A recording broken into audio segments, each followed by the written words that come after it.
Não adianta, quer dizer, achar o assassino, um bom perdigueiro acha, entende? Então, ele não se pretende um perdigueiro, ele é uma cabeça pensante, ele é um sujeito que...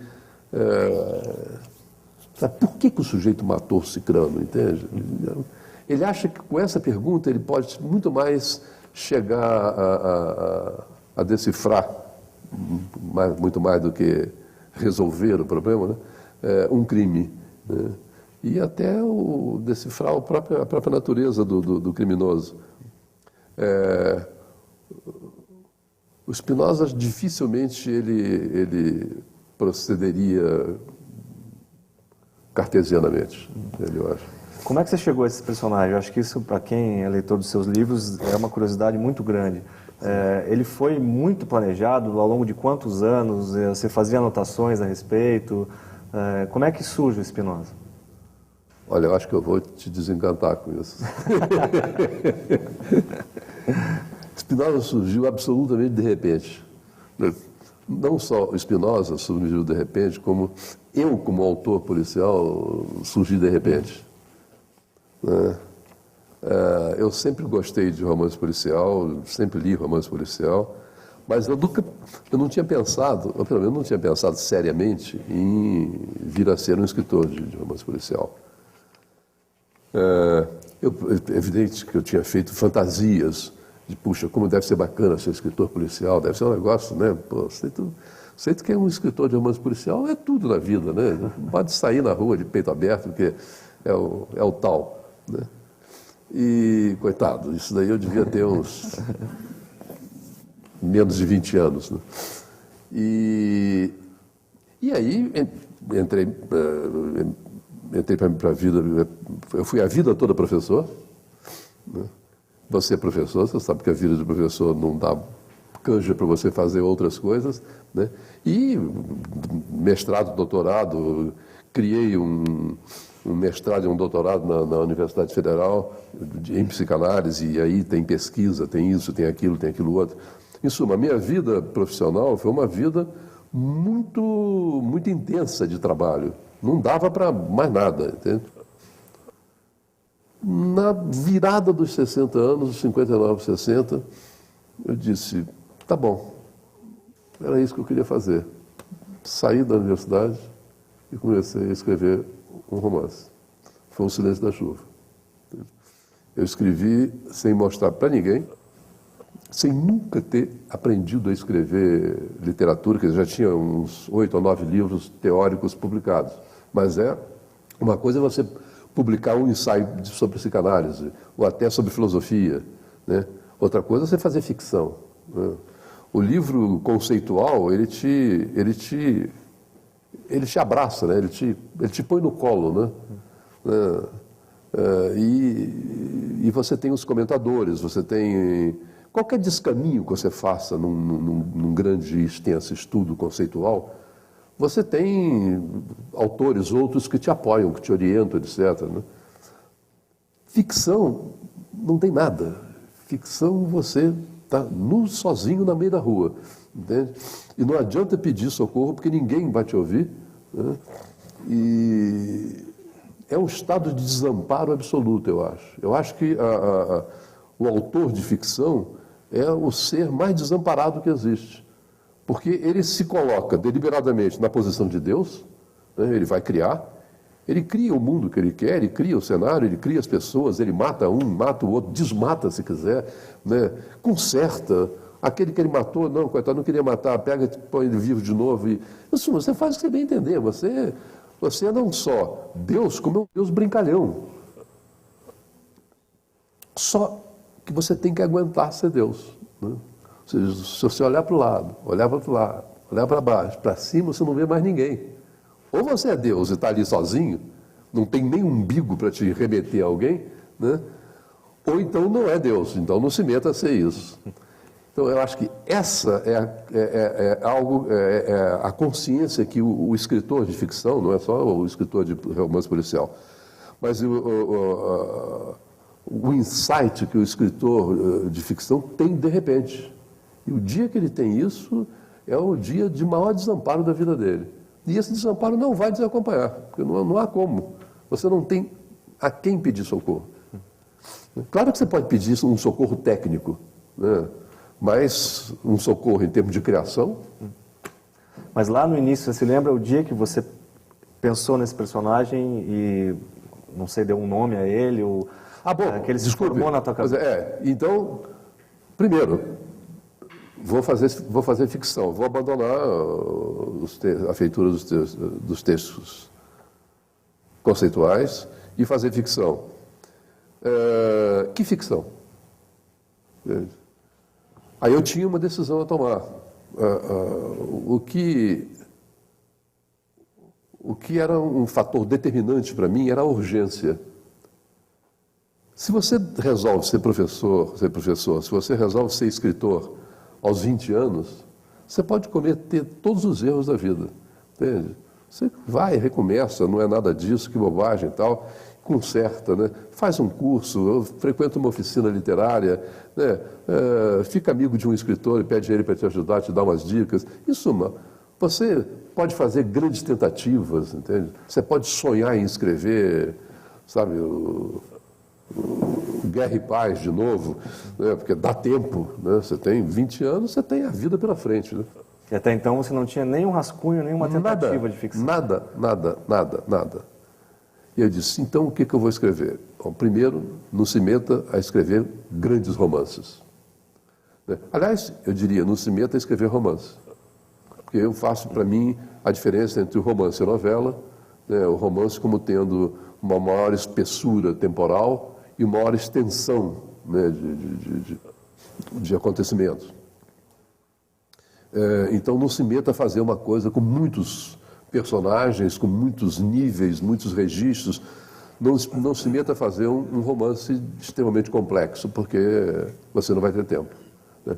Quer dizer, aos 60 anos eu me perguntava quanto tempo eu tenho de vida inteligente pela frente. Eu acho até que já estou lucrando em relação ao tempo que eu fiz isso, entende? Ou seja, quanto tempo a sua memória vai te permitir, né? Quando é que vai começar a falhar? Quando é que você já não vai saber se você fez uma coisa antes ou pode fazer depois? Em suma, quando é que você vai deixar de ser capaz de escrever? Por incapacidade física, né? Falei, bom, não muito. Então, o que eu vou fazer? Romance policial. Primeiro, porque eu gosto. Segundo, porque ele não é bem um romance, ele é uma novela, ele é mais enxuto na quantidade de personagens, ele é mais enxuto no plot dele, ele é mais enxuto em tudo, né? Então eu vou fazer romance policial, porque eu gosto, porque ele é mais curto, menos extenso, e o menos extenso aí não tem nada a ver com o número de páginas, né? Tem que ver com a complexidade da coisa. Então é isso daí que eu vou fazer, né? Bom, então para fazer um romance policial, a primeira coisa que eu tenho que fazer é inventar um detetive, senão não tem romance policial. Falei, quem? Falei, qual é o sujeito menos policial que você conhece na vida? Falei, Spinoza, né? O filósofo Baruch Spinoza, do século XVII, que é uma figura magnífica, uma das figuras mais belas da filosofia ocidental. Um homem de uma integridade absoluta, um pensador que nunca cedeu à pressão de nada exterior, né? Um sujeito que conseguiu ser excomungado pela Igreja Católica, pela Igreja Protestante, pelos judeus e mais algumas coisas mais. Bom, esse homem, como é que tanta gente odeia ele, tanta gente do bem, né? Todos religiosos. E ele era boníssimo, né? Apenas o seguinte, ele dizia a verdade. E isso incomodava muita gente. Falei, bom, então vamos ver se é possível inventar um delegado, um detetive, seja lá quem for, né? Que tenha essa integridade pessoal. Não precisa ser o maior pensador do século, não, mas que tenha nele essa coisa, que alimente nele, ou que seja habitado, né, pelo menos por uma imagem do Spinoza. E aí foi bom, aí põe logo o nome do Spinoza. Então ele botei. Inclusive, todo mundo dizia, pô, um detetive, você imagina um detetive desse, ainda vai botar o nome de um filósofo do século XVI, Spinoza, um judeu, né? E qual é o problema? Você é judeu? Não. Mas também não sou cristão, não sou coisa nenhuma. Então, não faz nenhuma diferença para mim. Né? E o nome dele, Spinoza, eu acho simpático. E como é que você pensou a questão da verossimilhança? Já que era para ser um policial tão íntegro e que se dedica tanto às investigações, num país em que a realidade da polícia, claro, generalizando, há exceções, mas é o contrário disso. Como é que o seu leitor ia acreditar nas histórias? Porque aí tem que ter um pacto ali de a gente acreditar no que está acontecendo no Rio de Janeiro com aquele detetive. Né? Claro. Você pensou nisso? Como é que você lidou com isso? Pensei, não, sofri nisso. Né? Não se esqueça que isso foi há 15 anos atrás. Então a ditadura estava recém-afogada, né? Expurgada. Então, como é que uma polícia que serviu a ditadura durante todo o tempo em que a ditadura, desde a ditadura do Vargas, né? Uma polícia dessa, como é que alguém pode ter alguma simpatia pela polícia? Ninguém pode ter simpatia pela polícia. Eu falei, mais uma razão, então. Se eu conseguir alguma coisa, senão que eu posso ser um escritor de romance policial. E o Spinoza ganhou. Ou seja, as pessoas não... É como se as pessoas não ligassem necessariamente o detetive, o investigador, o delegado, ao mal, entende? Ou, possivelmente, devem ter se dado conta de que o mal não está lá fora, entende? O mal não é o extramuros, né? O mal não é o estrangeiro, né? O mal está aí conosco, né? Somos todos bons e maus.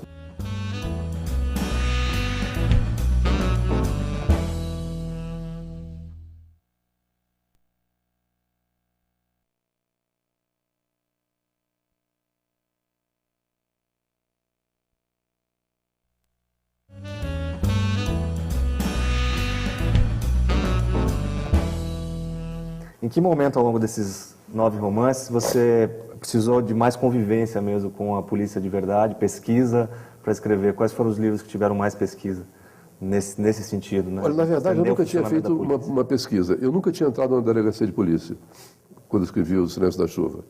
E eu tenho um amigo que é um advogado criminal que eu pedi a ele para visitar ele até o segundo livro, A Chaves Perdidas, é dedicado a ele. Faço uma menção a isso.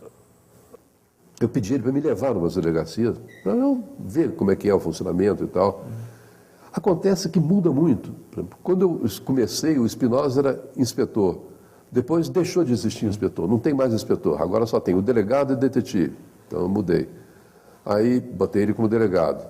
Aí agora não tem mais detetive, agora só tem inspetor. Mas em compensação não tem mais delegado, tem comissário.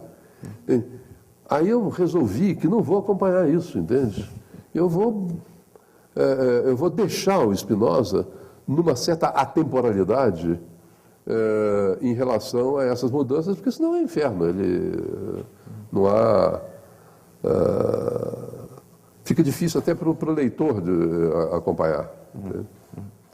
Até porque o intervalo temporal das histórias na ficção é bem menor do que o intervalo temporal que se demorou para publicar os livros. Quer dizer, o Spinoza não está envelhecendo ao longo desses 15 anos.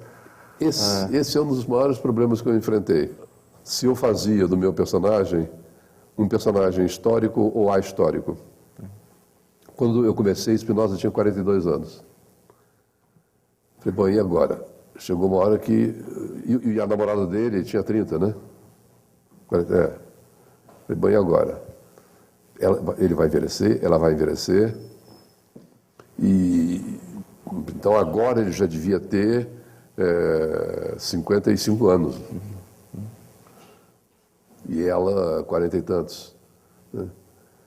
Então eu falei, bom, eu não posso deixar o personagem descolado da história. Eu não posso fazer